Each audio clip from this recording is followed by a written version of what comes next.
Yeah, made all the highlights.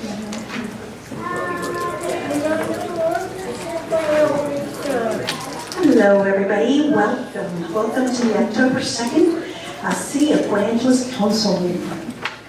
Could we call the roll, please? Mayor Brooke. Present? Deputy Mayor Dexter. Here. Councilmember French. Here. Councilmember King. Councilmember Meredith. Here. Councilmember Moran. Here. Councilmember Sherman Warren. Here. Manager West. Present. Attorney Moore. Here. Great, thank you. And let's all rise for the Pledge of Allegiance, please. I pledge allegiance to the flag of the United States of America and to the republic for which it stands, one nation, under God, indivisible, with liberty and justice for all. Thank you. And can I have all the tribal folks up at the front, please? Welcome guests from Laurel.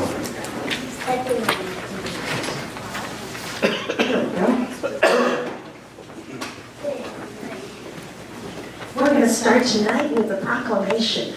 So if I can have everybody come join me up at the front here, please.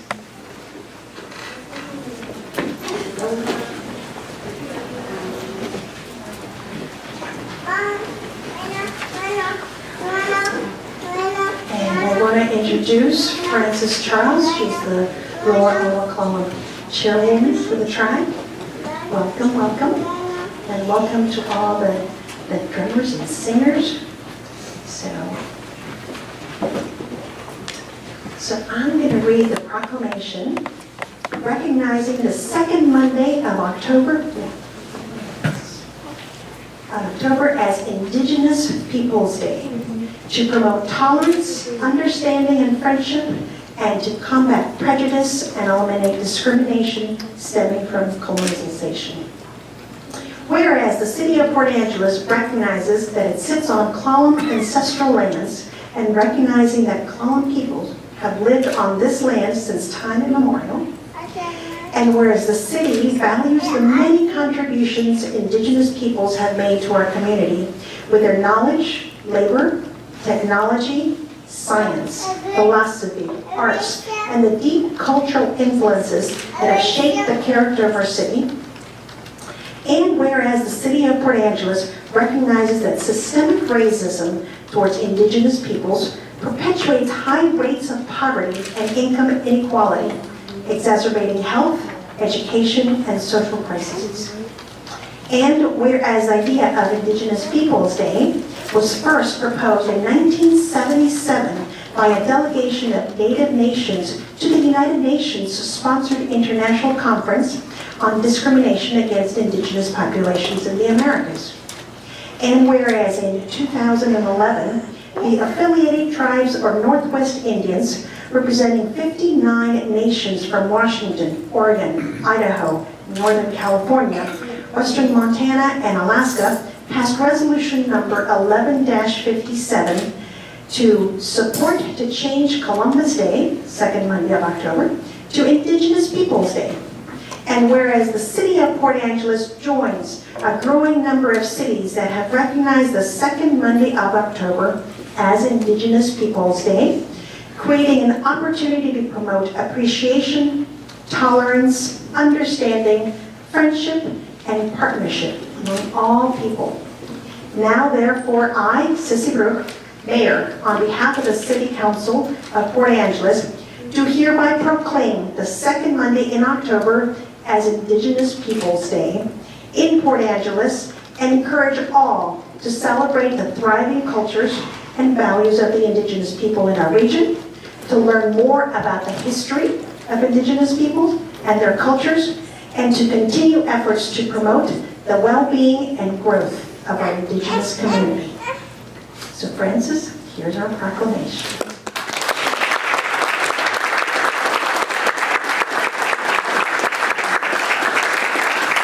Can have the girls come up here, please?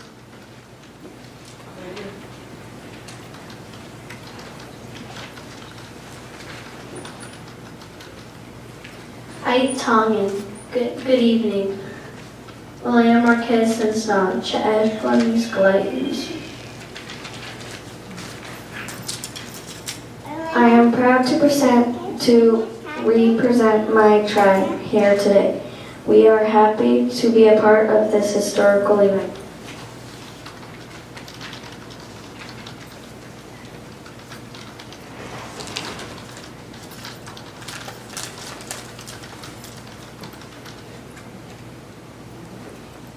The Lower Ella tribal community, also known as the Lower Ella Clown tribe, is a federally recognized self-governing Indian tribe in accordance with the Treaty of of January 26, 1855. This constitution, by laws approved by the Secretary of Interior on April 29, 1968, and the Indian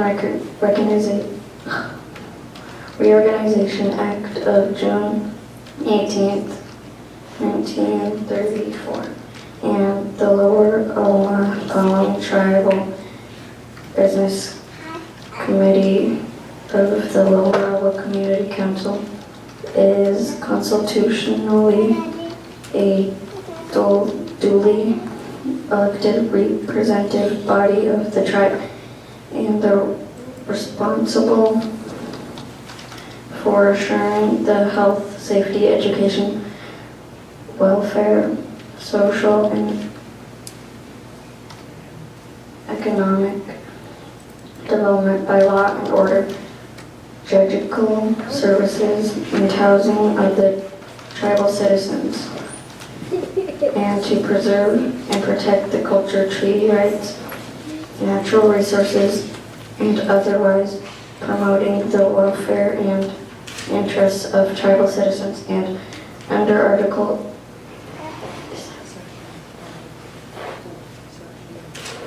4, Section 1 of the tribe's constitution, the tribe has an authority to minister of the affairs of the tribe in the Lower Ella Reservation, and the city of Port Angeles acknowledges that Lower Ella Clown tribe and our ancestors have occupied the lands of the Olympic Peninsula and surrounding areas since the time immemorial, and the Lower Ella Clown tribe and the city of Port Angeles are working toward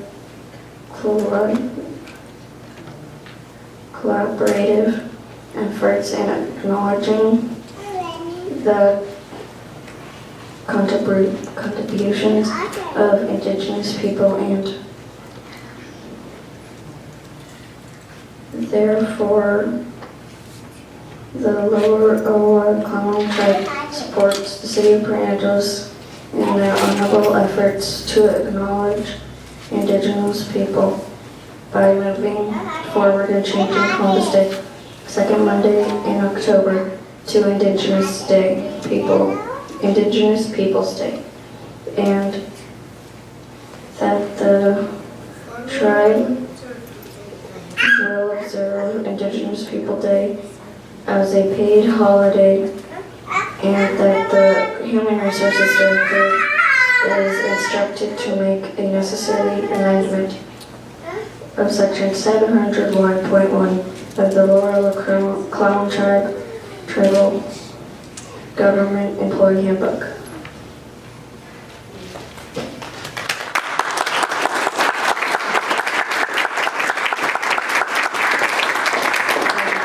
We're really humbled and honored, and I think it was really important for our youth to read that resolution that was passed by our council memberships as well. And our hands really go up to all of you, and I don't need to stand in front of you here, but our hands go up to all of you for the hard work and the dedication that this has transpired, because Indigenous means so much in many ways, and uniqueness to all of the communities out there, because we're not one of alike.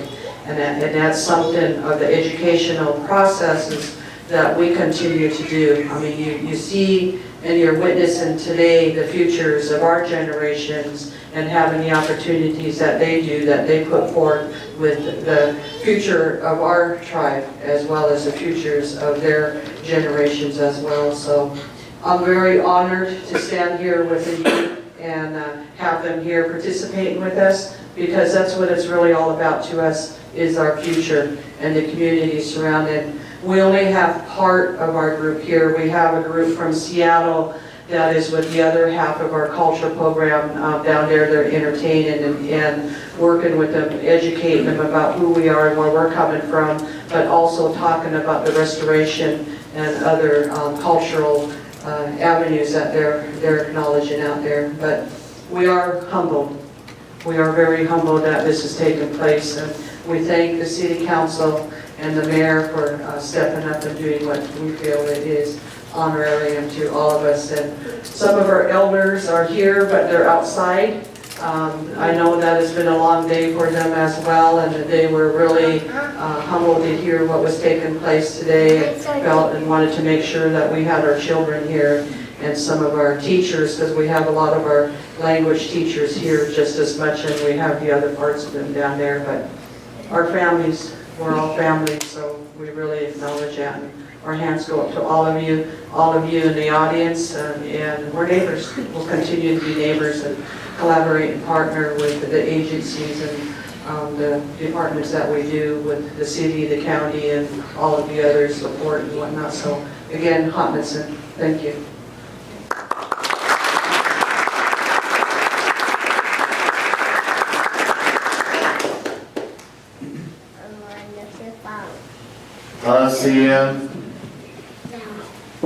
Siya Nishchaya Laikam Sinsna as Queenus Ayam Chetwa Shlish Queenus Ayam Chetwa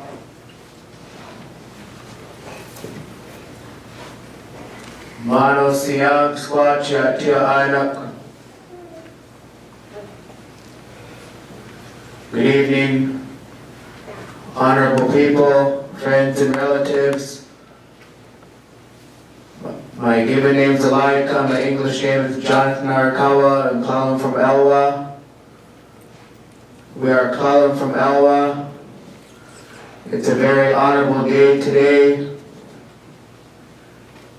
I also want to raise my hands to the City Council, the Mayor, Deputy Mayor, honorable council members for taking this honorable step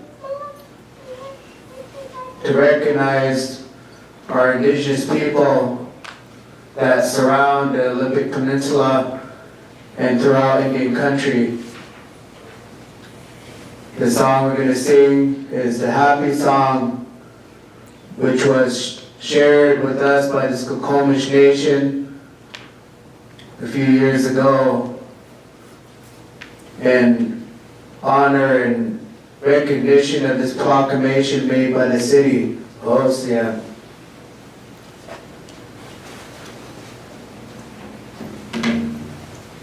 Oh, oh, oh, hey, oh, oh, oh, oh,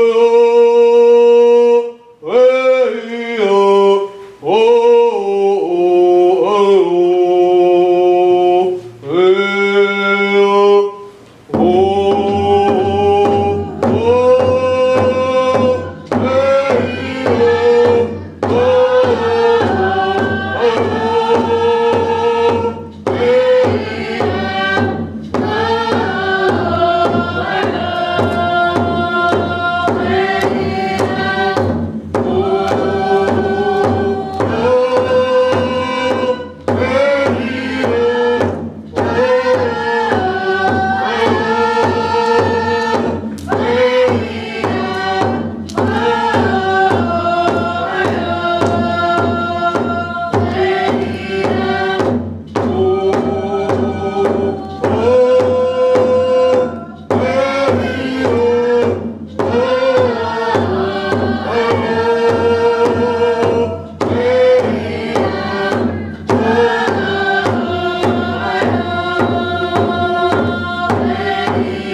coming. Thank you so much. We are honored to have you here.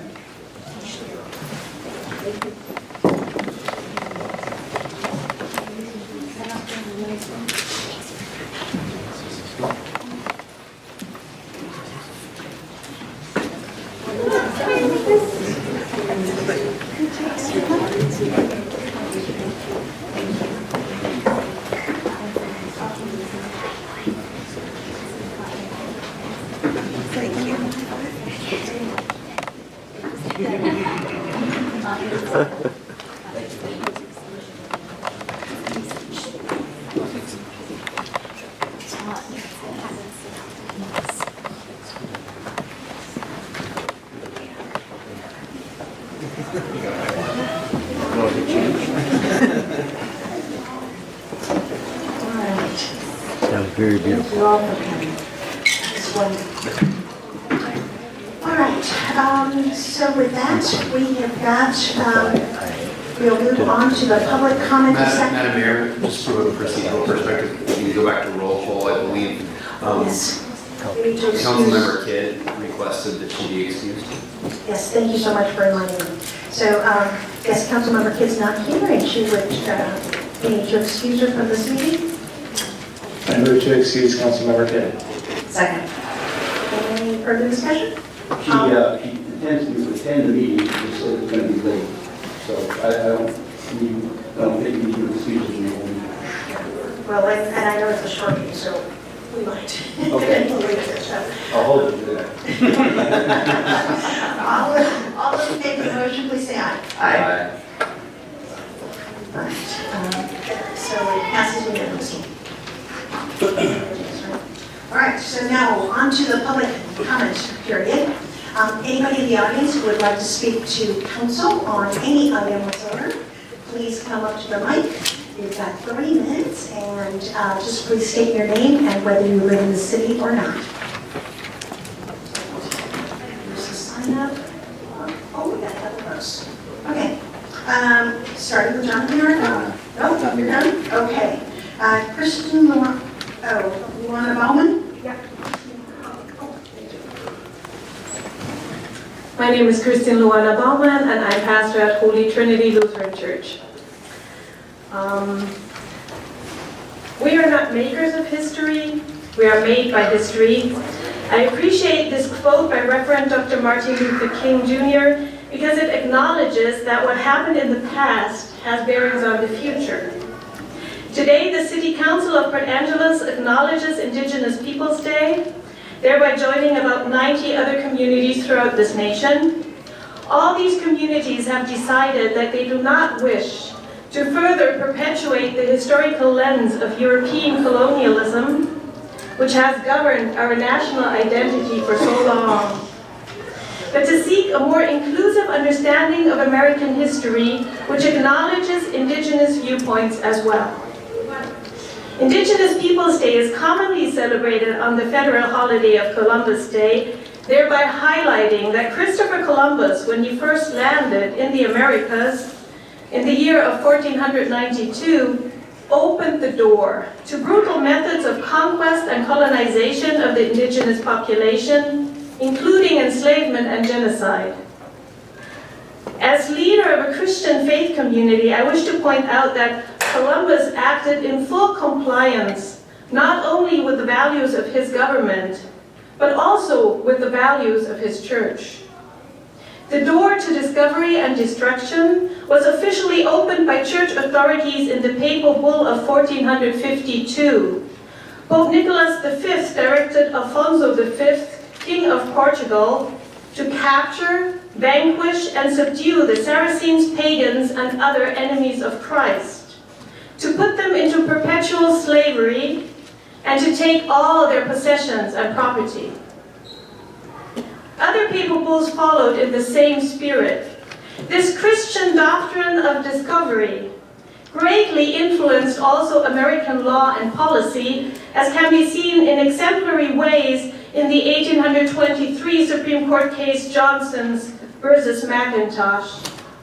Writing for a unanimous court, Chief Justice John Marshall observed that Christian European nations had assumed ultimate dominion over the lands of America during the Age of Discovery, and that upon discovery, the Indians had lost their right to complete sovereignty as independent nations.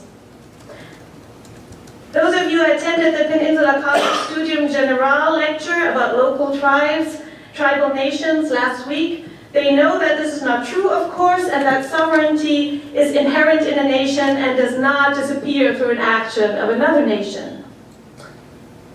We are not makers of history, we are made by history until we decide to learn to stand on our own feet and act in history.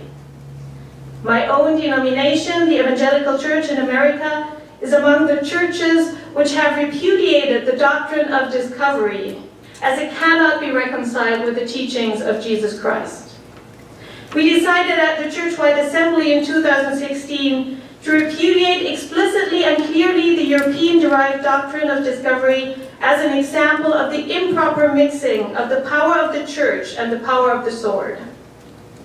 And to acknowledge and repent from this church complicity in the evils of colonialism in the Americas, which continue to harm tribal governments and individual tribal members. I give thanks to the City of Port Angeles for their proclamation of Indigenous Peoples Day. Thank you. Susan Hilgren.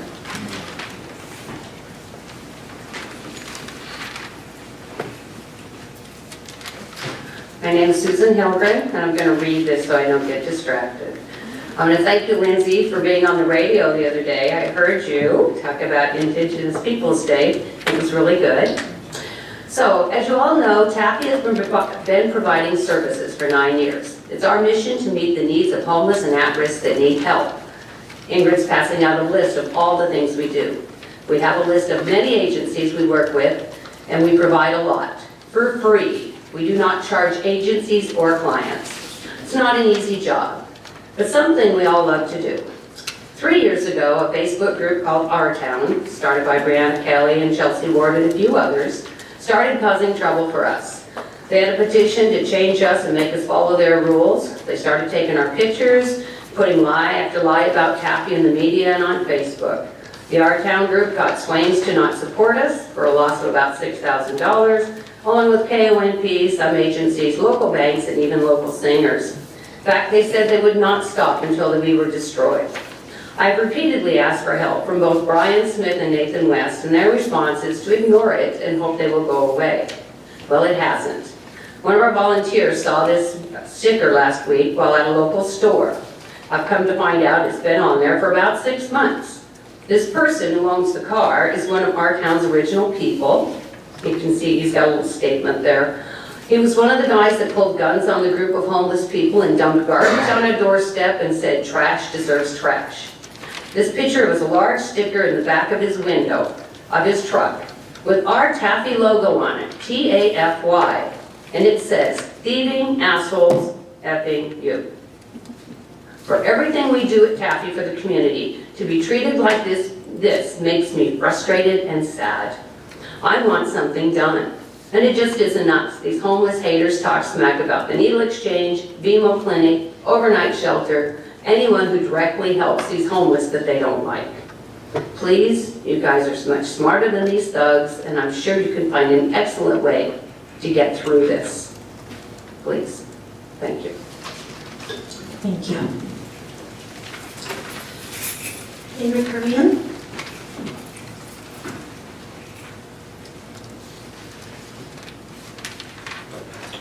I've been volunteering at Taffy 3 to 4 evenings a week since January of this year. I started because I heard Taffy was a good organization. I continued because Taffy is an excellent organization. Taffy helps the homeless and those close to homelessness who are under 35. Not only does Taffy provide dinners for 40 to 70 people 4 nights a week, but it also offers showers, toiletries, clothes, sleeping bags, tents, medical triage, and other items and opportunities. There is a great variety within Taffy's clients. from the easy to spot dirty person dancing their way through the room to their own music, to, for one example, an individual who has, with Taffy's help, gone from this type of dirty dancing person to getting a job, passing their GED, and now is determined to take advantage of everything Peninsula College offers him. He's still homeless. He still needs Taffy's help. A few of our clients have brain damage, a few others are developmentally delayed. These will never be fully functioning adults, but they will be amongst us for many years to come. Be kind to them, each of them. Just like you, they have souls. I've heard the word enable many times. Is providing clean clothes, showers, and rides to the hospital enabling? Rides to rehab, does that enable? Asking them how they are? Offering them help to take and pass their GEDs? Helping them get public housing? Teaching or playing with their kids? As one volunteer says, you can have an addict with clean underwear or an addict with dirty underwear. Which would you prefer? And remember, not all our clients are addicts. With help from the Port Angeles community, Taffy does this all on a shoestring. One person receives a small monthly stipend, the rest are all volunteers. Taffy also does this with little governmental funding. For the past 5 years, their governmental grants have run from 18.5% of their budget to 0%. And usually it's at the lower end. And yet there is a group in town who thinks it's cool to ride around in a truck with a decal saying, "What is on your picture?" It's time for others in the community to voice their support to Taffy and perhaps drive vehicles which say, "Thank you, Taffy." It's also time for the City Council to acknowledge the work that Taffy does for this community. Ingrid, could you please state your name and whether you live in the city? Oh, it's Ingrid Carmine, and I do live in Port Angeles. Thank you so much. And the last person who's signed up is Robert. I don't know how to say your last name, so I'm just going to call him Robert.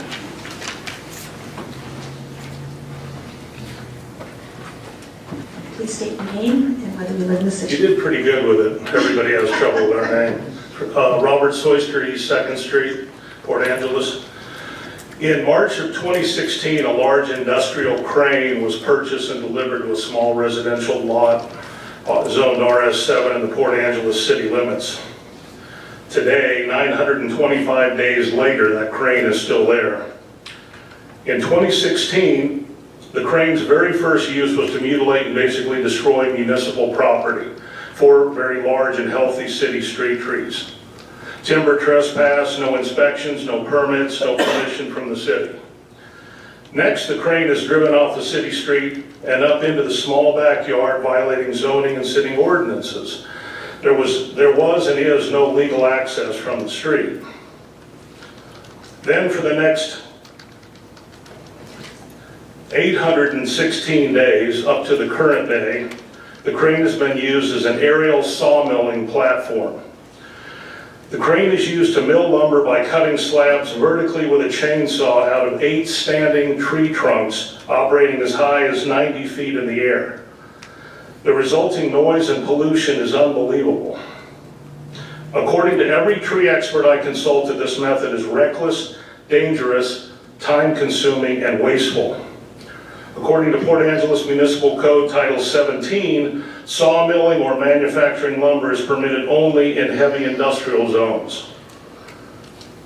Covering this residential property are hundreds of cubic feet of slab lumber and firewood, violating at least 4 International Fire Code regulations, the National Fire Protection Act, and the Port Angeles Zoning and Nuisance Codes. For the last 3 years, this same residential property is also being used for storing, cutting, machining, and welding metal plates, pipes, and bars into the sawmilling equipment that was used with this crane. This is classified as hot work, which requires an application and annual permit from the Port Angeles Fire Department. Another hot work project was cutting and welding large metal pipes into a 30-foot high single-wall homemade chimney flue. The crane was then used to raise this homemade chimney, flew about 60 feet into the air, and then down into the existing chimney. No mechanical permits, no building permits, no building codes, no inspections. These are only a few of the law violations on this property. The presence of this crane enables zoning and other violations and is a substantial public nuisance that needs to be abated. The total lack of enforcement to date has enabled a situation where every illegal act produces another and then another. It is past time for the city to break this cycle. Thank you. Thank you for bringing that up. Appreciate it. Is there anybody else in the audience who would like to speak to the City Council on any item whatsoever? All right, seeing none, I want to acknowledge that Councilmember King has joined us for the meeting. Thank you. That's the first time in 11 years I've been late, so thank you for your patience. No problem. And are there any late items to add to the agenda? Not from staff.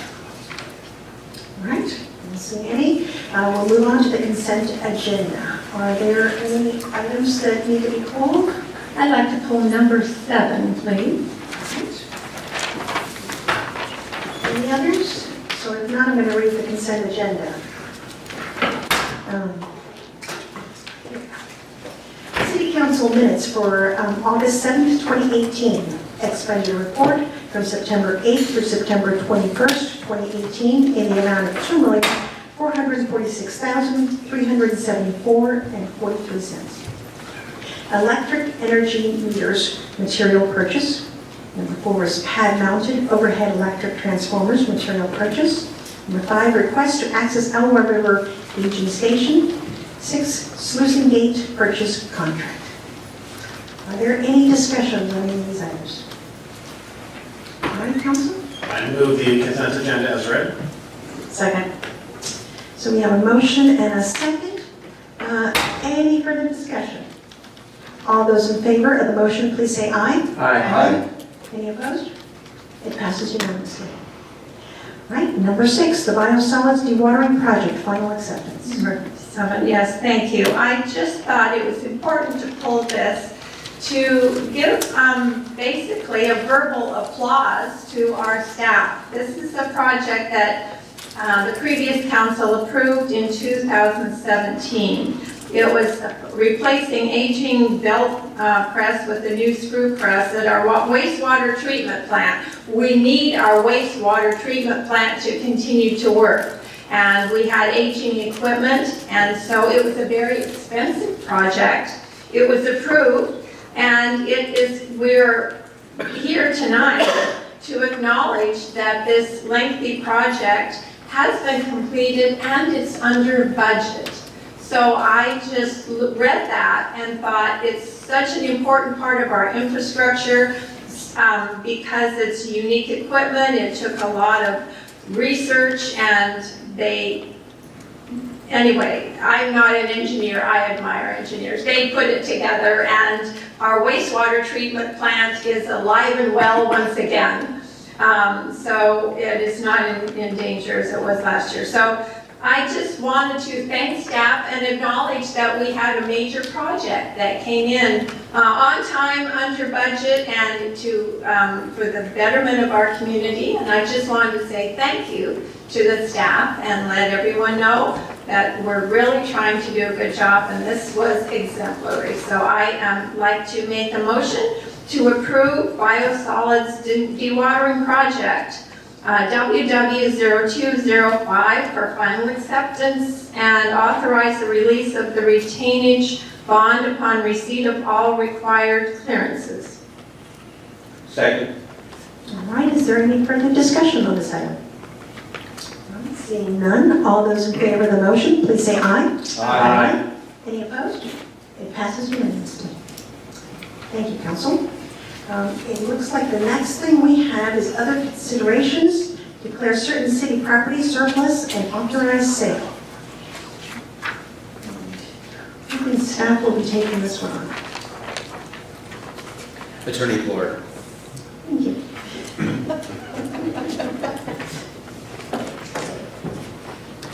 So The city staff has received an offer from Mr. and Mrs. Burkhart that is included in the packet. And they would like to propose, or they are proposing, that a small piece of property be declared surplus. And then they have also included in their information to the city an offer to purchase that property after it's been declared surplus. Under the city's procedures, when it comes to real property, it is up to the city council to determine whether to declare a piece of property surplus. And then after that decision is made, if it is declared surplus, it is specifically up to the city council to direct staff on how you wish it to be disposed of. And so that can be in any commercially reasonable manner that you choose. But those are two decisions that, under our process and under our code, are specifically given to the city council. So in this case, since we have an offer that is subject to the determination and discretion of the city council, this is presented to the city council tonight first to determine whether you will declare the property surplus. The staff has circulated this proposal to the departments of the city. The property itself that is subject to the proposal is not deemed to be of any value to the city. We have no for sale use. There is an adjoining piece of property that was formerly right of way. It is in the possession, it is still under the ownership of the city. The engineering department recommends that we retain that property. So that property, just to clarify, would be retained, but that was not subject to the purchase anyway. So that's just a bit of clarification. And there was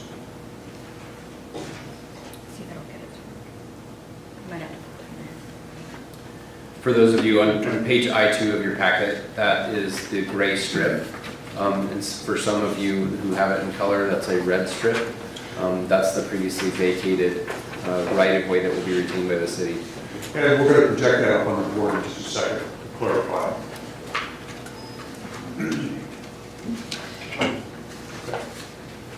So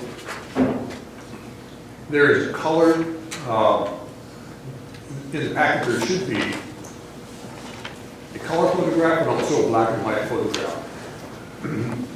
Highlighted in yellow on both of them is the same piece of property. The kind of brown area is the right-of-way that will be retained, so that was not part of the proposal at all.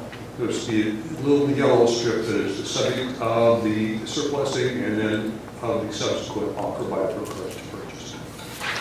So the city staff has no reason to suggest you not surplus the property, just with the clarification that the right-of-way will be retained.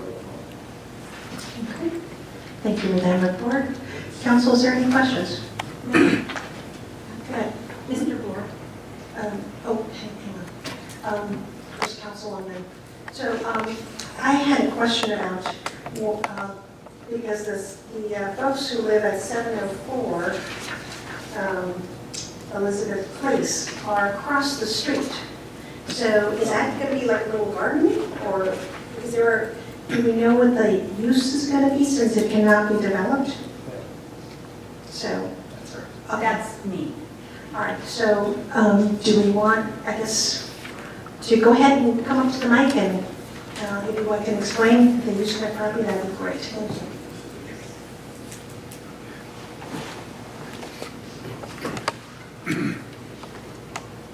Sorry, it turned red, so don't. Do you turn this on? No, it should be on. It's on. No. Okay, I'm Sheila Burkhart. My husband Bill and I live at 704 Elizabeth Place. Our property is this property right, Yes. this here. this is Lauritsen. Yep. So basically what we are doing and want to do is, I'm being very honest, we are protecting our view because we live above that property. It has been deemed, it looks like that property is unbuildable, but we still wish to protect it. My question is, Mr. Glore and I have had discussions on this, and I guess I need to ask again. Now in your report it says, engineering department has identified a need to retain a portion of this property that formerly was dedicated as Lauritsen Boulevard right-of-way and has since been vacated through a street vacation process. So, Mr. Glore, may I ask, Lauritsen, this right here is what? What does that stay as? It stays as right-of-way use. Okay, and then you want to, the city, your recommendation is to retain the red, correct? Yes, the engineering department wants to retain it in, for the possible use of utilities, utility right-of-way. Just utilities. Yes. So again, if it went through and it was purchased, does everyone along Lauritsen and everyone in the city have a certain right-of-way? Like you have your landscaping and everything. If the city were to come in, we've had this discussion, it's very complicated. I think you know where I'm going. Would we basically have the use of, we don't plan to do anything with that. That's what we needed to know. Period. Any further questions you have of staff, I think would be appropriate later. Okay. We're trying to decide on this. No, we have no use for that at all. Okay. So it'll be just get this, that was my question as to why, but that explains it. So Yeah. thank you so much. Okay. I appreciate that. Is there any other questions? Yes. Well, council, from time to time through the years, some neighbors have very cleverly spotted some property in the city that is of no use to anyone and not value to the city, and found advantage, whether it's adjacent to the yard or whatever, and we've granted that to the citizens. I was just reminded out near C Street and Lauritsen, there's a business called Port Angeles Storage. That was just an odd-shaped piece of property that was of no use to the city. Someone purchased it actually and built a business when no one else had any use for it. Occasionally people will have an easement next to their home or whatever, but I think we have some very clever citizens that can take something that is of no use to the city and value it. And this is not a buildable piece. It's just a little piece kind of stuck in the middle here that has no future. And I would be in favor of a family that would value it and take care of it, take over it. It's happened in the past, and I would support this. So are we saying the property as a whole is undevelopable? Right, the little triangle. Or are we saying just the little triangle is undevelopable? The little triangle is the subject property for tonight's discussion, and that is undevelopable. Well, how about the lot holistically? Everything else is right away. So just because of the right of ways in the streets, it's undevelopable as a lot. That's what we're saying? That is, what you're looking at that is actually a lot, that is the subject lot, is the area highlighted in yellow, which is an undevelopable. I'm talking about the bigger. Well, there is no bigger combination to be considered in this situation. Because of the right of ways of the streets? Or Because of the right of way. in between the properties. Okay, I just want to make sure. Because I don't want to be rude, but view protection is not high on my list of productive uses of land. That being said, if there really is no productive use that is available for this, I don't have an objection. Well, I assume they will maintain the property, and that takes it away from, the city has little patches around here and there that clearly are not maintained, and not, that, to me, it's a homeowner who owns it will maintain the property that we don't want to maintain and have no use for. So I think, I want to thank you, Sheila, for bringing this forward, I'm sorry, Ms. Burkhardt, and I think it's, you know, a great thing to bring forward and look at, you know, reading through the packet, I was like, I think they're trying to protect their view. I'm like, great job, you know, because like that is this little triangle of, you know, I remember door knocking in that area and getting to the end of 6th Street and thinking, I should just cut through there. And then I'm like, oh no, I'm going to trespass on somebody's property. I'm door knocking for office. I better not do that. So I walked all the way around. And so one of my concerns was on pedestrian access, because I imagine people go through there if they want to like walk a loop in the neighborhood. I don't live in that area, so I'm not familiar enough. But by the city maintaining the red area, I think we keep a little gap of public access there. But you know, I think my bigger concern right now is that what we're doing right now is saying we're going to take property that the city owns that we haven't formally said is for sale, and in one motion we're going to put it for sale and effectively sell it. And I know that there's some discussion in the way that the recommended motion is written, allowing the city manager to sell it in, you know, as the manager sees fit. But I think a better practice for us, it would be to do it as two separate motions, and to first say, this property is for sale, and then put out a public notice saying it is for sale, and then see who responds, and then decide to sell it. And so I would like to do this as two steps. I can make a motion now, but I might want to just let other council members speak before I do that. Anyone else like to speak? Looks like nobody else wants to speak, so go ahead. So I'm going to make a motion which basically divides the recommended proposal into two steps. And again, the reason for doing this is not to make more work for city staff or for the Burkhardts, and I'm sorry that it probably will make an extra step.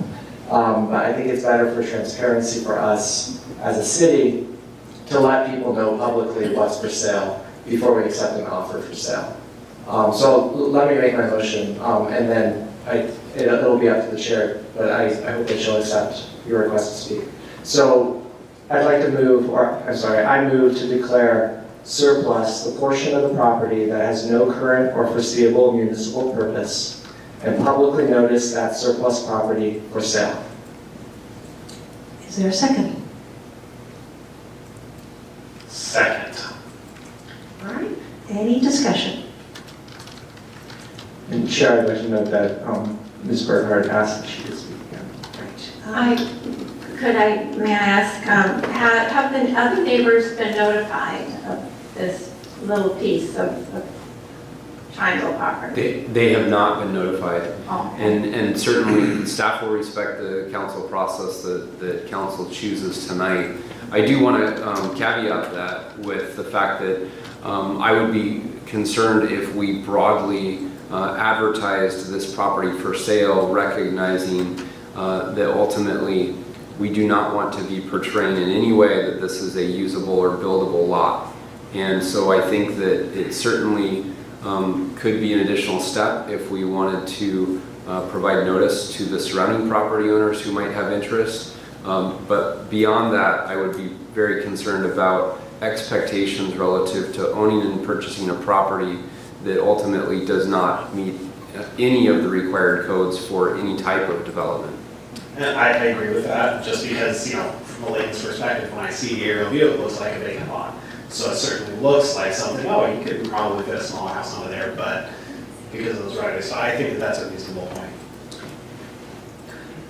So, anything else? Chip?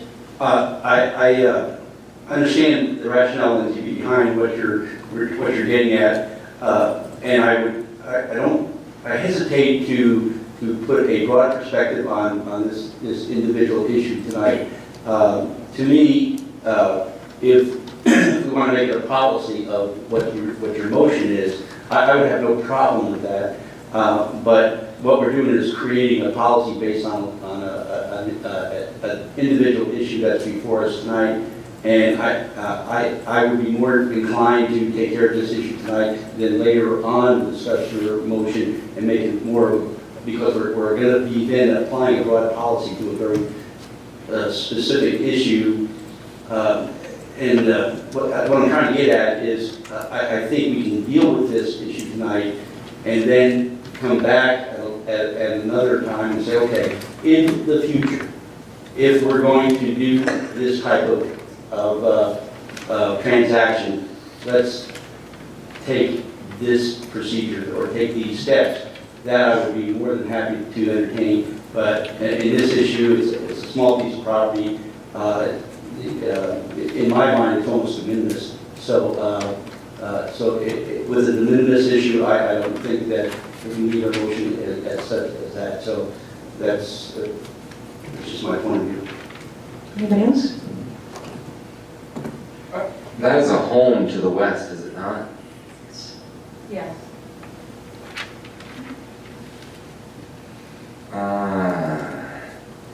Can't be in favor of this until all those surrounding properties are notified, in my opinion. They may want that for a yard, and they're not. I assume you're going to say they are, but. Right, if you want to come up to the mic.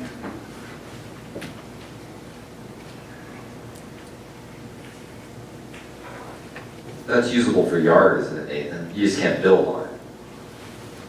Correct. Who currently maintains that? I mean, because it is cut lawn right now. It is owned by the city, which when we first started delving into this, the city did not even know they owned that property. They believed that Gary Napier owned the property. And so that's the neighbor. No.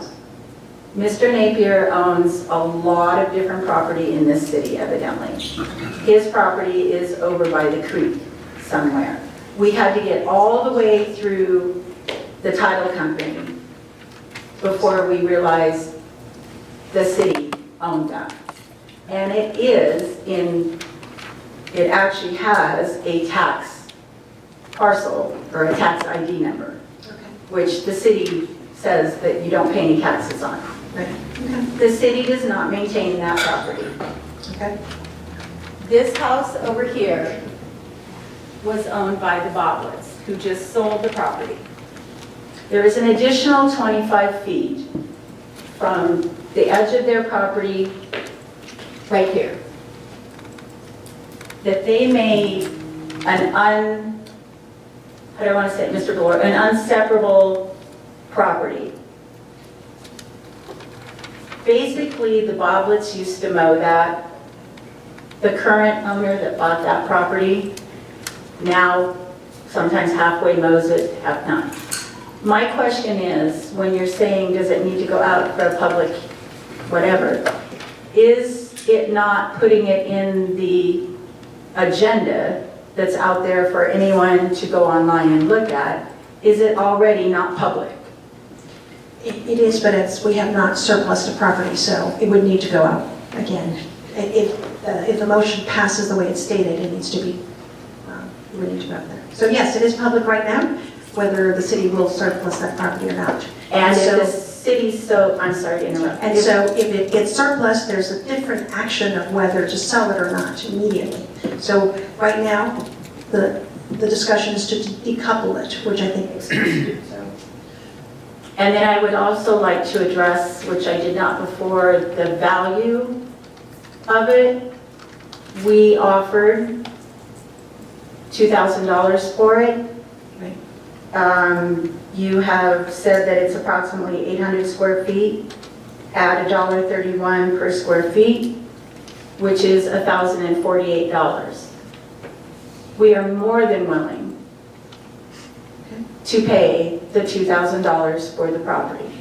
And we will put in writing, if the city so chooses, that we will never do anything with that property, period. We're not going to be one of those citizens that's out there trying to do something sneaky with the property. Well, there's no trees on it. There's no trees to cut down on it. There's weeds. So Thank you. I don't know what else to say. That's fine. Thank you. All right, council, any further discussion? Because I feel like we really do, I personally feel like if we're gonna surplus property, we should surplus property, and I'm okay stating it to the whole world, because we should not just limit it to the neighbors. This is city property. This is city's taxpayers' property, and the right thing to do is to just tell everyone, this is unbuildable, and therefore, but just so that they know exactly what it is. So I would not limit it, and I know it may cause us more issues, but the truth is that it should be opened. We should be transparent about this.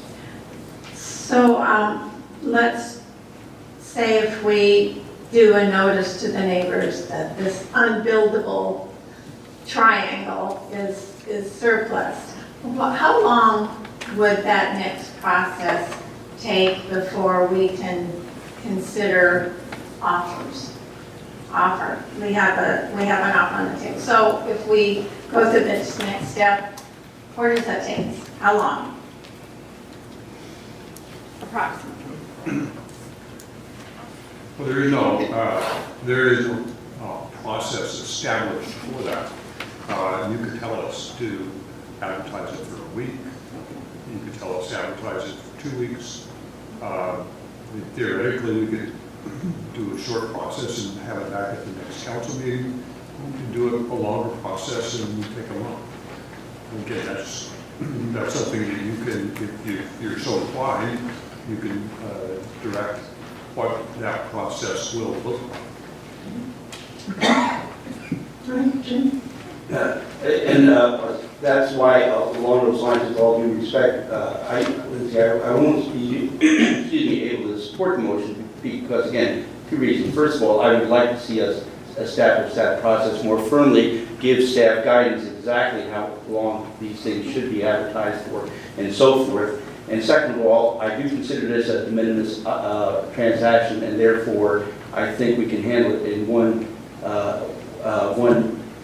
vote. So for those 2 reasons, again, with all due respect, I can't support this motion. It's not because I disagree with the procedure. It's that we need to establish a procedure, give staff clear guidance as to what the process is, and so they know in the future if something comes up, this is the process that happens. But to apply it now without giving it a little bit more discussion than that, I'm not going to support the motion.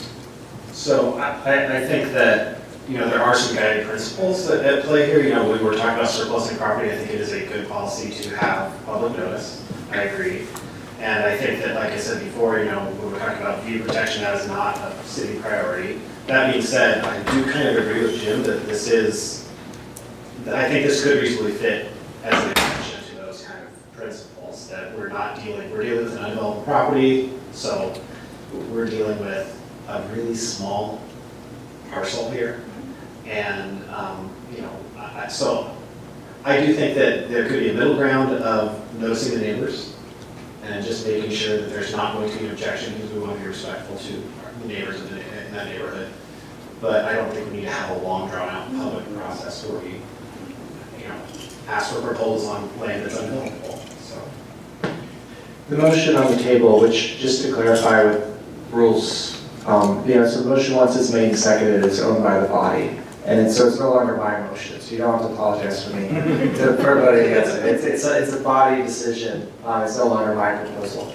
But it is to declare surplus the portion of the property that has no current or foreseeable municipal purpose and publicly notice that surplus property for sale. There's a lot of discretion in there in how that public notice happens, but we say amongst ourselves and between us and the city's executive branch that we want to try to not surprise each other And, we call them doctrine, no surprises. But I feel like what, we're doing here is that the adjacent property owners are getting a surprise when they find, somebody else is now mowing the lawn that they had been mowing on and off, inconsistently. And I think those neighbors should know that the city is planning on selling that property and has declared a surplus and has put it up for sale. So at a minimum, I just want a sign planted on that property for a couple of weeks so that the neighbors know that, the city is selling that property and what's going on. Because, the lack of knowledge is often what facilitates neighbor disputes. And I think everyone knowing what's going on in that area would be a lot better. And, I want to apologize again, Ms. Burkhardt, that this slows down the process, and I really appreciate all the work that you've done in uncovering what's going on here. And I ultimately want your proposal to happen, and I imagine it's going to be the only one. But I do think that we need to be transparent when we sell real property. We're only going to sell this once. We can go through a proper process. Anybody else? I will support that. Again, I want to see the neighbors notified. I guess I'm not overly concerned with the process that goes through, but whether it's a public notice sign on that property or just knock on the other neighbors' doors and say, hey, we're thinking about surplusing this property. I don't want somebody to come back, like Lindsay says, surprise, we own this now, and maybe they wanted it for more yard next to their home. And the fact that, it was unclear who owned it in the first place, I think, is a good point for that. I would agree that at a minimum, it makes sense to let the neighbors know. And I feel like, maybe this is a question for staff. I'm of the mind to say that there's some flexibility in what this motion says, and I'm okay with staff. It sounds like that's what those of us in favor of this are saying, is that staff could decide how best to go about doing that. I'm fine with that being up to staff's discretion, but I do like the idea of taking a pause to let other people know in the vicinity of the property. I also feel like we have a decent consensus about what our expectations of staff, and so I'm fine with the actual, recommendation to not have the process come back to council for another formal decision. As long as staff understands now that they should put a sign out there for 2 weeks and make sure that everybody knows who the property is, and then give the city manager the discretion to authorize the sale and sell. So I would disagree with that. And I would disagree in the sense that it is not transparent enough. This is, to me, it feels like this is city property, and we've surplus city property before. This is not our first go around on this one. And I think as surplus of city property, it just needs to be properly put out to the public. Because we don't own it, the city owns it. And I really think even if it's, a tiny little piece that is unbuildable like this, it's still not, it's everybody's. So everybody should know about it in a light way. So, and so therefore, that I think needs to be noticed, whether it's a week or 2 or 3. I think a normal noticing is usually 2 weeks, right, for most things. So something like that, I think at least that would be fair. Whether it appears in the paper or something, just saying, it's time to look, his property is there, it's available, just so you know, city surplus. It just seems like a fair process for everybody to know. And then once it's noticed, and then if there's no other options and anybody wants it, then absolutely move forward with that. But I think we really need to give the public a chance to know. Because I can see as maybe a neighbor who's been having to go all the way around, wanting to buy it and put a sidewalk so I don't ever have to go around. So, and it doesn't have to be any of these guys nearby. Here it could be someone who lives further over and it's been a pain. So it's not just the immediate neighbors, it may be the larger neighbors that may want that. And it's not fair not to give that option to everybody. Because I think if you're going to let somebody know, then it's how are you going to decide how far do you go and who's going to be affected. So I would say I think we really need to really notice it to everybody. May I have one last comment? I don't mean to speak out of turn. If the neighbor to the west. You cannot speak for You're gonna have to go to the mic and you're gonna, this is your absolute last 2 cents.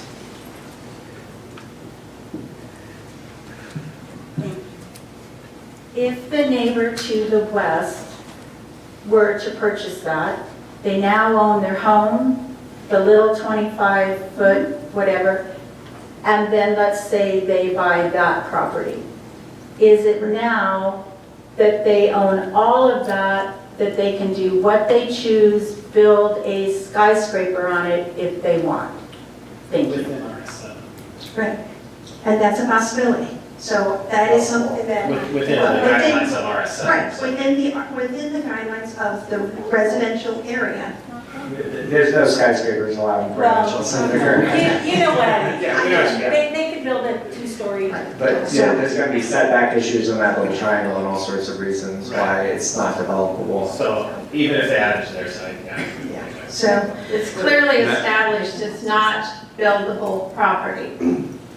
Madam Mayor and Council, I'd be happy to address that question as well if Council so desires, but I want to highlight a number of important issues relative to staff discussion of this. I think it's extremely important that Council and members of the audience be aware that this is a very unique situation, and we have a very good history of being very transparent and public about the way we surplus properties, as well as hold public hearings for those surpluses, as well as follow state procedures in all matters of surplusing property. In this particular instance, there were 2 very unique factors. One, the assessor's office actually had this property listed under someone else's name, and it was ultimately discovered by the Burkharts that it was City of Port Angeles owned. I don't know how the city would have known that considering the records prior to that title search. So I think that's a pretty unique situation. In addition to that, the de minimis value of the property is such that it's not even on the radar of state RCWs. It is not of significant value, and ultimately we will likely exceed the value of the property just in the noticing procedures that we're going to implement today. I do want to share that I do think the surplus approach and the one-step approach is certainly fine with staff. We're happy to do it. We will proceed forward, and we can easily come up with that process that will include noticing on site, as well as a public notice, as well as some contact to abutting neighbors. We're going to try to keep that process efficient and not a great deal of time, but I think a 14-day notice period should suffice, and we'll make it happen. I think that's right. As far, I do want to clarify, from a developability perspective, should the property owner to the west purchase that triangle, I think that might be a different answer relative to developability. And I think it's important that oftentimes with properties that are constrained with setbacks like that, will receive variances through public hearing processes and that type of thing. There will very likely be a public hearing prior to that, but I wouldn't, in that particular scenario, should the property to the west acquire it, I would be willing to make no commitments that is undevelopable completely. And I mean, not just to play devil's advocate a little bit, if the property owner to the west did build it, we are in a housing shortage. So if they wanted to build an ADU, I think that is a better outcome for the citizens of the city of Port Angeles than view protection. Yeah. Especially, yeah. Allow 14 days to decide if this motion passes. So we've got a motion on the table. Any further discussion? All those in favor of the motion, please say aye. Aye. Any opposed? No. All right, looks like it is 6-1. Do we need any further motion on, no, because we're just gonna, that takes care of it. All right. Thank you for your time. Thank you. I'm sorry if you didn't get to. Thank you for all your work on this. Yes, you appreciate it. And my phone number's in there. We will be in Arizona, but my cell phone is there. Thank you. So we are now on to council reports. So Jim, let's start with you. I believe that's it.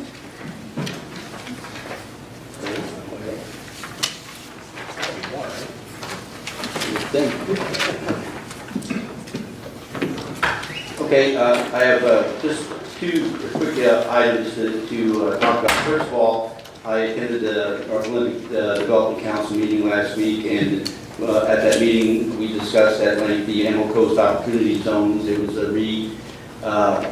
restatement of Julie's presentation on the Emerald Coast Opportunity Zones, and so for the benefit of the opportunity, or the NODC, she restated that there was a discussion of workforce development plans, and also, as you probably read in the newspaper the other day, about broadband. And the NODC is very concerned and going to be involved in the broadband issue. Second thing I'd like to report was that for a socially awkward person such as myself, I had the opportunity to interview the homecoming queen for Friday night's homecoming game. Lovely young lady named Haley Robinson. She was very patient with me. We interviewed her at halftime of the well, shall I say, rather disappointing homecoming football game. But I would like to go on to say one other thing, if you don't mind. The homecoming game was streamed live on YouTube, and if you want to watch the game and my stellar interview of Ms. Robinson, you can go to youtube.com and just type in Port Angeles High School and it will come up.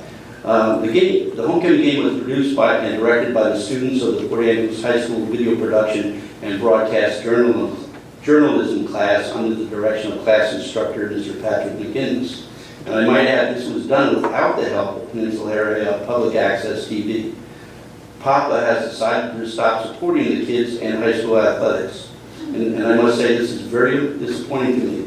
It is my understanding that Public Access TV is chartered to be a public resource. By stopping their support of high school athletics, I believe they are not fulfilling their responsibilities. I would ask the city to review all contracts and agreements with PAPA to see if future relationship with the city should exist. Okay. So just last night, this is not a council appointment, but I'm on the board of directors for the Hilo Clinic here in town. And we had a board meeting, it was really great.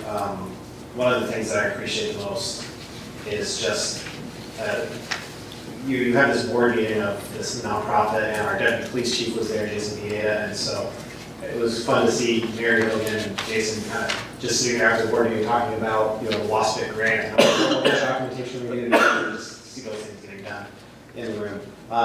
One thing that some of the takeaways that came out of that meeting to me, Mary was talking about just anecdotally, homelessness does seem to be increasing, and so that's an issue as hopefully Serenity House will be opening their shelter. That should really be a good resource for us, but the problems are really there. One thing, we had a public comment earlier talking about Taffy and all these services they do. They gave us a handout with all the different services they do, which explains, and they explained kind of why. One really crucial partnership, VMO, Taffy is a resource for VMO to find people that do need medical care and to get to them so that, so they're not presenting risks to our community. One thing they do every other Friday is they go to Taffy and do vaccinations. So finding people that aren't vaccinated, just making sure that they're not going to be, spreading contagious diseases around our community. Some of those diseases are, very dangerous. Hepatitis C they do screenings for. At our meeting, they gave us this big chart that has all their screenings for the last 6 months, and there's a lot of positives they find. And that's, something we're getting these people their treatment so that they're no longer going to be, spreading their disease is really crucial. So that's a real world thing that, because Happy exists, because they're serving their constituents, these other nonprofits can go and reduce the harm that we're seeing from intravenous drug use and other things. Let's see here. In my ongoing My French Book Club, I just finished a book by Daniel Quinn named Ishmael, and after our proclamation earlier today, it's a book that really was helpful to me in understanding some of these cultural issues. It was really philosophical. It dealt with anthropology and culture, and asked this basic question, was, as our culture is often asserted, with things like manifest destiny, was nature made for humanity, or is humanity made to fit into nature? And that's a question that, we find this really valuable alternate, culture in our community that says, hey, there's a different way for humans to interact with nature. We don't have to be trying to beat it all the time. We can fit into it. And it was a really great book. So Ishmael, again, I recommend it to anybody. So thanks. So in 2012, in the Journal of Urban Affairs, there was an article published, New Perspectives on Community Level Determinants of Homelessness. This article, some of its findings were summarized by Ted Keller, who's the Managing Director of the Housing Assistance Unit at the State Department of Commerce. His summary says, for every $100 increase in rent, so per month rent, there is a 32% increase in homelessness in non-metro areas. So, that's sort of that, right? We're dealing with homelessness, dealing with people experiencing homelessness, and it's because the rent is too high. So every $100 per month increase in rent leads to a 32% increase in homelessness. So, I don't know, we've got a lot, at this point, midterm and long-term solutions, in the hopper for talking about addressing homelessness, but in the meantime, that's where it's at. And so, I appreciate everyone's perspective on it, but I also think, it's the rent, and it's people not being able to afford the rent that directly leads to people experiencing homelessness. So, I'm going to share two other things before I finish my report. So I did get, as one of the people on the public comment at the beginning of our meeting mentioned, I was interviewed on the radio. It was the Canadian Broadcasting Corporation from Victoria. It was live radio on Monday morning. And so I'm sitting on the radio on the phone, waiting for my segment to start, and they're covering the NHL, and I'm like, what are they talking about? And I'm like, I'm in a foreign country. They're talking about hockey.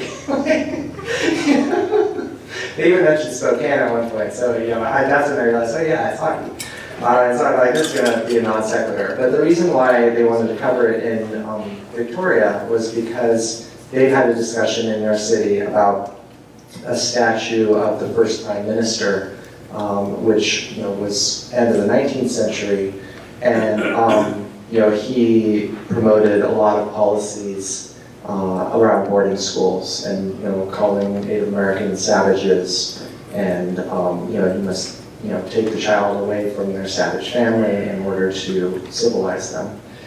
In prepping for that interview, I read the full speech by Captain Richard H. Pratt, which he was the first administrator of the Carlsey boarding school in Pennsylvania, which ran from the late 1890s or 1880s until the beginning of the 20th century. And it was really the model for boarding schools in the United States. And that's where that kill the Indian, save the man statement comes from, was the beginning of his speech, which sounds really strong, but really what he was saying was, he says, a great general once said, the only good Indian is a dead Indian.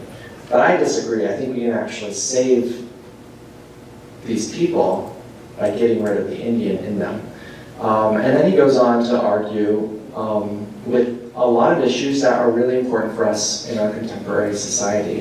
He talks about, we've got to teach them civilized languages, and I think that reflects in discussions that sometimes pop up in the United States around whether English is our national language, and those sorts of conversations. He's really talking about who belongs in the United States and who doesn't belong in the United States, and he's approaching it from a late 19th century melting pot theory, which we now can critique, but when we take out some of the words he uses, like savage, we see some of these same ideas in our society today. So I think it's a very relevant conversation, and I encourage people to read that speech by Captain Richard H. Pratt. It's pretty easy to find if you search online, Kill the Indian and Save the Man. So finally, I want to talk to one of our midterm solutions for housing, which is to help encourage more multifamily housing. So I had the opportunity to dig into the multifamily tax exemption, which is RCW 84.14, and also we had a conversation as well, which was great.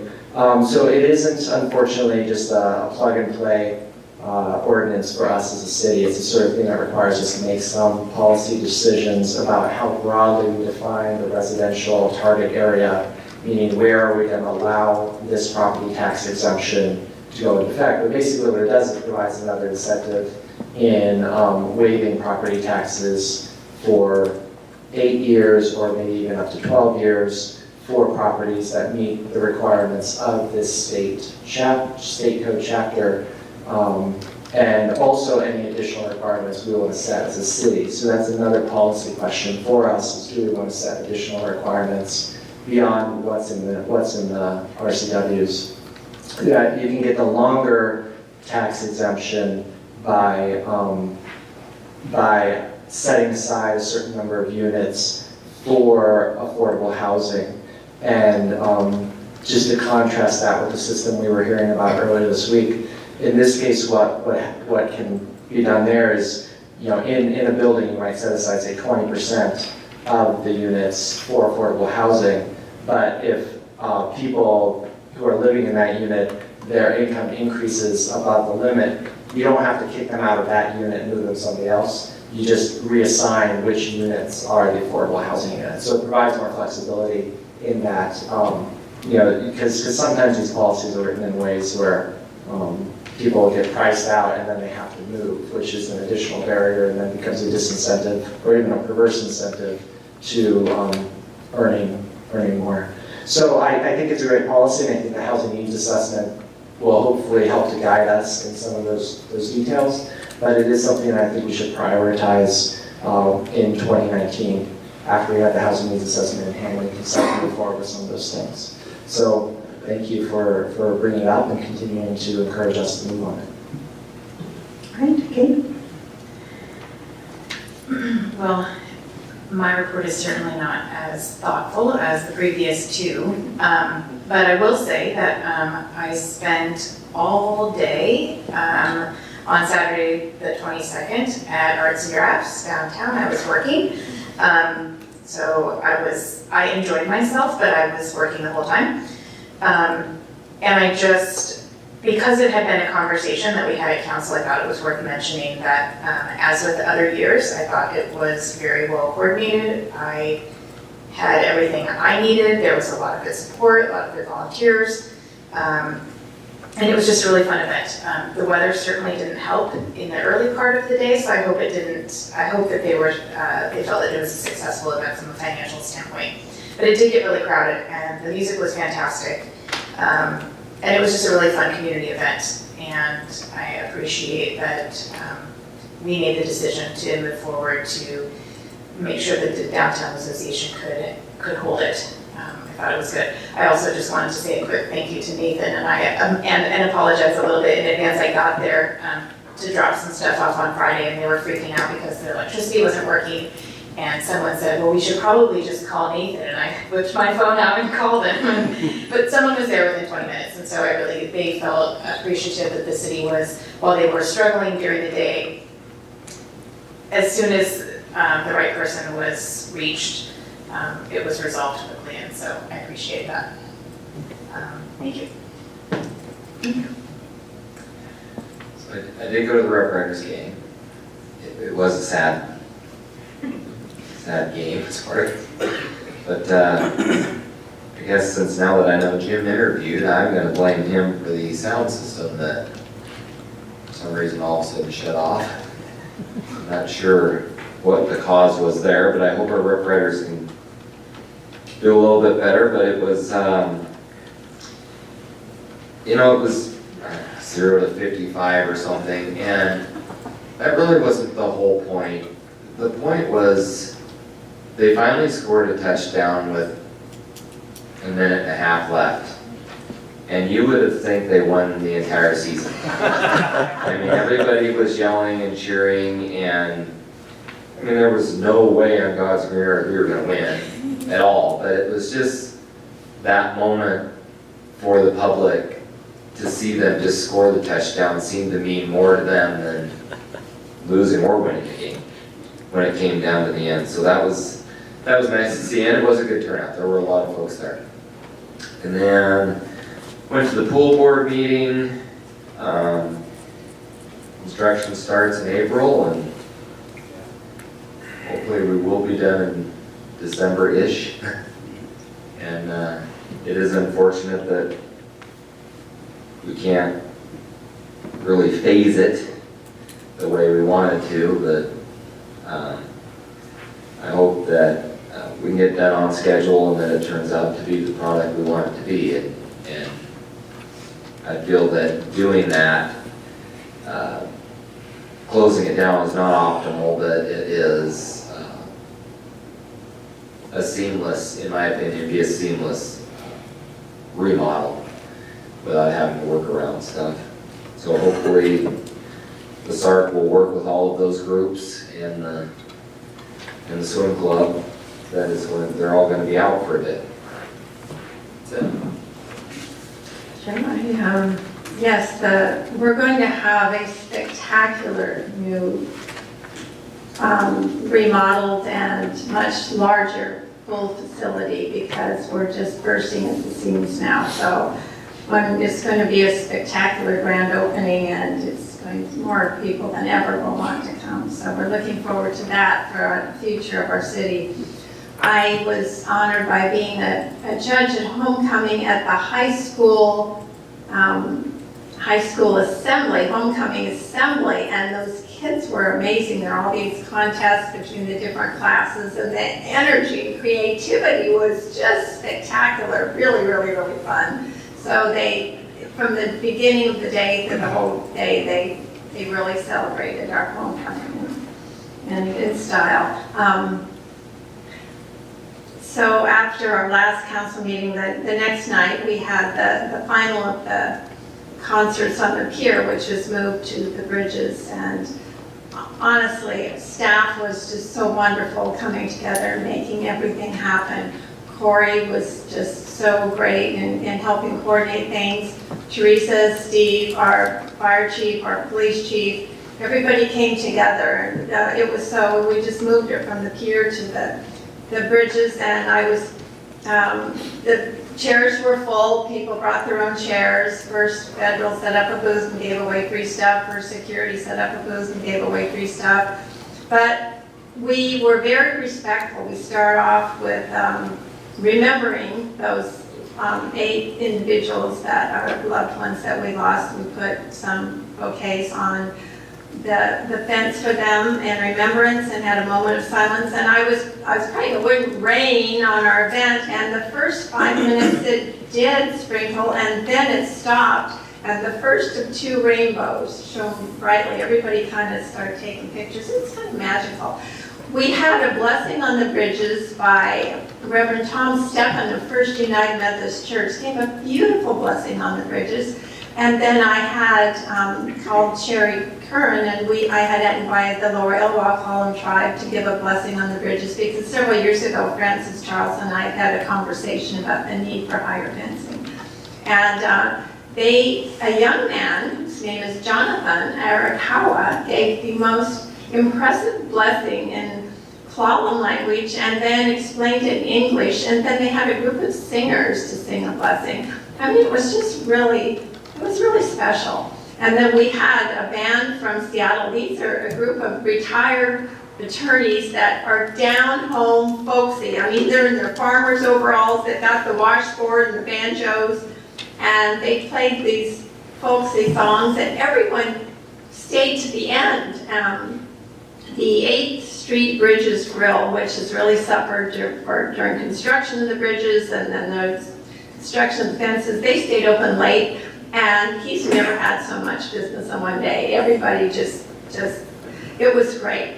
It was a thank you concert for the community coming together and making it possible for all of us to feel safer. And there's so many compliments on the design of the bridges, and the construction crew were very efficient. So I just want to thank staff for just being there, doing a terrific job, and being so wonderful to work with. And Mark Abshire of the Chamber of Commerce is a pleasure to work with. So I just have lots of thank yous tonight. I'm very grateful. Thank you. I've got a bunch of little comments, I guess announcements. So the Housing Task Force is going to happen October 5th from 4 to 6. So just a reminder, everyone's welcome. To participate in the audience, we're going to put a table. We got a couple of folks that are going to hopefully give some information, and we'll have some discussion. The idea is to move workforce housing forward. And so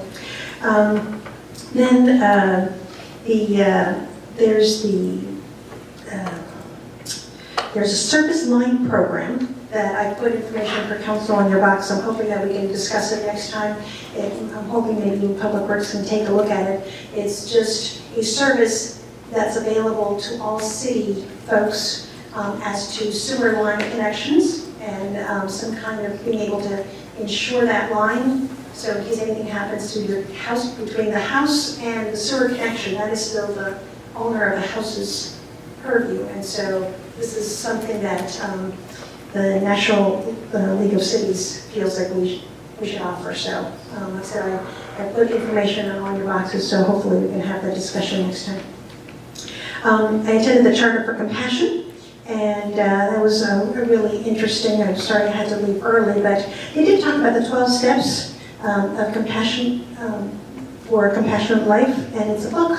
And I have not read it, but I think we all need to read this. So I'm going to read it, and hopefully maybe we can push that discussion, because I know we had another mayor who did that, and I thought, and apparently it really helped to bring some of these things up. Then I'm part of the Marine Resource Committee. On October 12th, they're going to be having a meeting. I put information on your boxes about that. It is at Harbinger from, I believe, sorry, like I said, I'm not sure if it's 6 o'clock or not, but it's the MRSC, which is the Marine Resource Committee, and it's at Harbinger, October 12th. And then I'm also part of the Lordson Trust. We are exploring potentially adding a second floor to that building, or maybe even a third floor, but we're going to have to go through figuring out structurally what can happen, but this is something that we're going to continue to push, or at least I will figure out if that's Which building? This is the one that has the Blue Moon and the Fitness West. That's the Fitness West on Lincoln Street. Right. And then the last thing is, I'm participating in this conference in San Diego that was put together by the National Science Foundation, and they are looking to set research for the coastal communities and coastal peoples. And it was a really interesting meeting. It was just a bunch of scientists and where do we need to go forward. And so there's enough contacts, and I'm hoping that we're going to be able to get a couple of researchers here to take a look at what we have and potentially help us with some policies on that. So I think that is all I have. So Nathan, take it away. Madam Mayor and Council, we have a number of items for your information this evening. We'll start with a PENCOM-JEFCOM verbal report from Chief Smith. Mayor and Council, several months ago, Regional 911 Director Carl Hatt and I spent some time briefing Council and getting you all caught up as to our efforts for the last couple of years. Since that time, we've moved slowly forward. We've had the representatives of the boards of JEFCOM 911 and PENCOM meet and go through areas of interest for JEFCOM and what they want to know and what they think they might want to do in terms of regionalization. And I've had some time spent with Mayor Brooke to get her up to date on where we're at in PENCOM. And we have, I think, a next step for us is a meeting where Mayor Brooke and I are going to meet with the entire JEFCOM 911 board. There's still, a lot of areas of governance, location, how we would get to a new center, what kind of regionalization we might do, full regionalization, or whether it's going to continue with our shared model of a shared director shared staff, things like purchases and software and things that bring us together possibly more slowly. But we're continuing to move forward in this project, and 2019, as we start, will be much what you see now with a shared director of both centers, and our efforts continue hiring new staff, replacing a 911 and systems coordinator, and doing the things we normally do to keep our 911 center modern and moving forward. Thank you. So Mayor and Council, we do have a number of other items that I would like to highlight. On your information agenda this evening, we did bring forward the Planning Commission recommendation on the temporary housing ordinance. That was not intended for action this evening, but certainly Council can move that forward if they so wish. In addition to that, I want to highlight a number of upcoming meetings. On October 9th, we do have a think tank, and I believe we have that listed from 5 to 7 p.m. In addition to that, we have an October 23rd budget work session from 5 to 7 p.m. We also have a November 13th follow-up budget meeting as necessary if we still need an additional budget work session. And then on December 11th, we also have a think tank meeting from 5 to 7 p.m. Additionally, I'd like to highlight a number of other meetings occurring. Mayor Brook already highlighted one of them, and that's this Friday's Housing Task Force. I think we'd really appreciate hearing if there's an interest of more than 4 council members attending that. We'd love to know in advance just in case we need to notice that. So right now it looks like we have 3 council members that have interest. So if it's easier, then I can just say, oh, here. If you're going to be there, you should say it now so it's noticed, because you can always not go. But if it's not noticed, you can't go. I mean, there's always a chance that I might not be able to, just for work and family, so if I don't, then you can, that'll work itself out. It's probably safest to notice it, I suppose. I don't know. Just in case. Thank you. In addition to that, we do have a lodging tax committee meeting next week on the 10th, starting at 3 p.m. Finally, I do want to reiterate the follow-up that was arrived at tonight relative to we will be posting the surplus property as well as notifying adjoining property owners, as well as doing a legal notice in the newspaper that more broadly advertises that property as being surplus. What time is the LTAC meeting? 3 p.m. The same day there's a Lincoln Street open house too.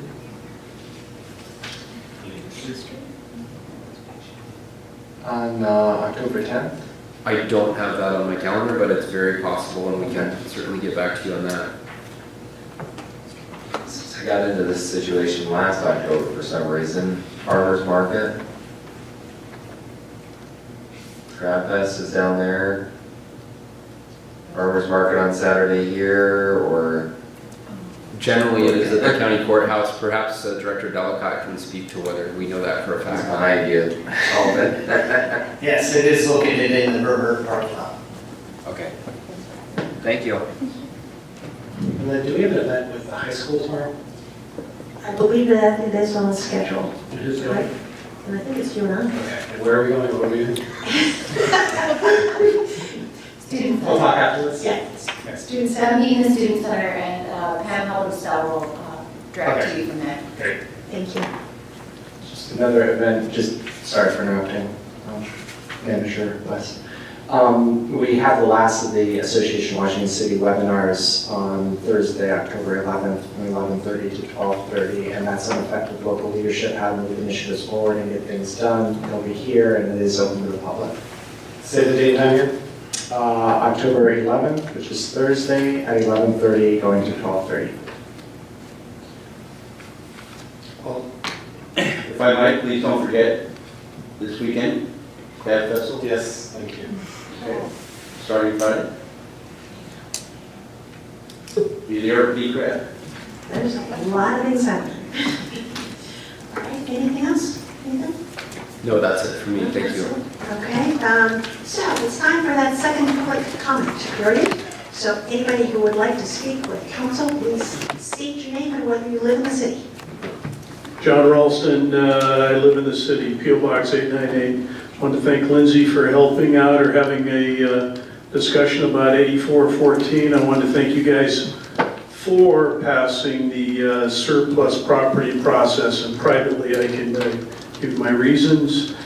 And a third item, I have not spoken to the development group that Allison heads. But one thing that's, and the city may have it already in process, but it would be expedited permitting. So somewhere at some point in time for larger projects that have some timeframes on them, it's an item that you're going to need to at least be aware of and be thinking about. Thank you. Thank you.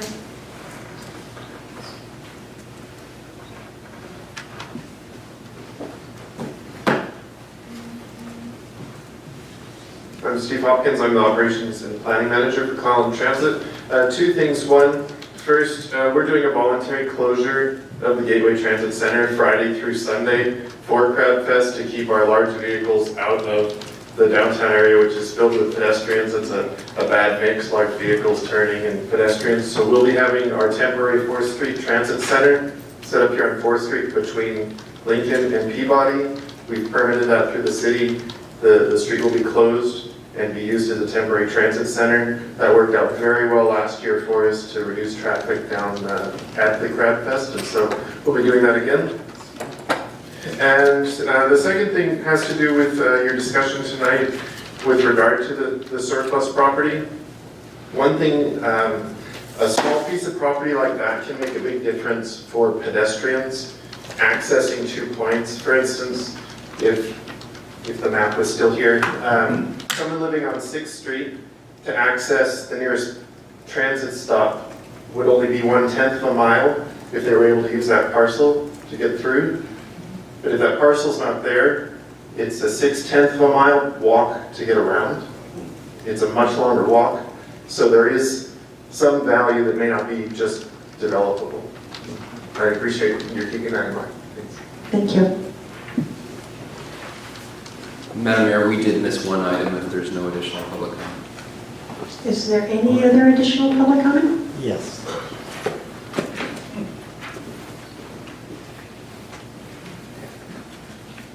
As you know, my name is Jeffrey Belay, and with Papa, my PO Box is 972. I want to thank the City Council and the Mayor. I will look into the issue about why we're not doing the filming for the games, because from my understanding, I've not heard anything about that yet. So, but I did miss the last meeting, so I do apologize. But at this time, I also found out that we will not be doing movies in the park. It's on hold at this point. So I want to make sure that we are getting out there and doing what we're supposed to do. I know we're doing a little bit of restructuring for ourselves at this time and trying to get stuff going, but I am a member of PAPA, and I'm proud to be a volunteer for PAPA, and that's why I do it, because it's one of the places that I believe does something good for the community. Thank you so much. And thank you for volunteering and doing this, because this is really Thank you. important, so we really appreciate that. Is there anybody else in the audience who would like to speak to council? Okay, if not, Nathan, it's all yours again. Director Delicott has one more announcement. Madam Mayor, Council, I'll put a flyer on your dais inviting you to the grand opening of the new playground at Redmond Kittner Memorial Park. That's going to be on October 13th from 1 to 3 with the ribbon cutting at 1:30. If you remember, this is a partnership between OMC, the city, and the Twin Redmond Kittner Endowment. And we had a work party on Saturday where we had over 50 volunteers there. So the park is almost ready to go, and we look forward to the event on the 13th. That is wonderful. Thank you so much for that announcement. That is absolutely wonderful. All right, if there is nothing else, it looks like we can be adjourned.